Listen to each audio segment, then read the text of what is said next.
दोस्तों, पिछले वीडियो में हमने जाना माँ कुष्मांडा की दिव्य कथा, वही माँ जिनकी मुस्कान से संपूर्ण ब्रह्मांड की सृष्टि हुई। आज उसी यात्रा को आगे बढ़ाते हुए हम पहुंचते हैं नवरात्रि के 5वें दिन, जहां माँ स्कंद माता अपने पुत्र के साथ विराजमान होती हैं। नवरात्रि के 5वें दिन पूजी जाती हैं माँ स्कंद माता। वे अपने पुत्र स्कंद कार्तिकेय के साथ विराजमान रहती हैं, इसलिए इन्हें स्कंद माता कहा जाता है। यह स्वरूप ममता, करुणा और वीरता का अद्भुत संगम है। कथा के अनुसार जब असुर, महिषासुर और तारकासुर जैसे राक्षसों ने तीनों लोकों में आतंक मचाया, तब देवताओं की प्रार्थना पर भगवान शिव और मां पार्वती के पुत्र कार्तिकेय का जन्म हुआ। कार्तिकेय ने बड़े होकर देवताओं का नेतृत्व किया और तारकासुर जैसे असुरों का वध कर विजय प्राप्त की। इस प्रकार वे देवसेना के सेनापति कहलाए। कार्तिकेय को ही स्कंद भी कहा जाता है और उनकी जननी होने के कारण मां पार्वती का यह रूप स्कंद माता कहलाया। मां स्कंद माता का स्वरूप दिव्य और शांत है। वे सिंह पर सवार होती हैं।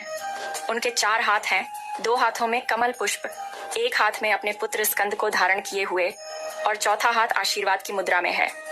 इनके मुखमंडल पर करुणा और वात्सल्य की ज्योति सदैव प्रस्फुटित होती है। नवरात्रि के 5वें दिन भक्त माता स्कंद माता की विशेष पूजा करते हैं। इस दिन पीले या नारंगी वस्त्र पहनकर माता को पीले फूल और केले का भोग अर्पित करना शुभ माना जाता है। मान्यता है कि उनकी आराधना से घर परिवार में सुख शांति आती है और संतान की रक्षा होती है।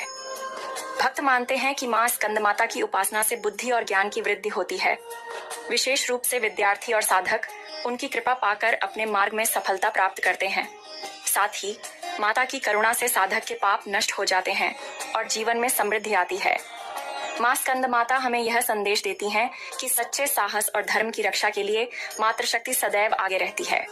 ममता केवल संरक्षण का प्रतीक नहीं, बल्कि शक्ति और साहस का भी आधार है।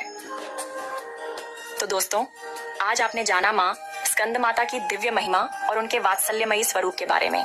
लेकिन क्या आप जानते हैं कि नवरात्रि के 6ठे दिन मां एक ऐसे रूप में आती हैं जो असुरों का संहार करने के लिए प्रसिद्ध है? कौन है वे वीरांगना देवी? इसका रहस्य आपको मिलेगा हमारे अगले वीडियो में, मां कात्यायनी की अद्भुत कथा।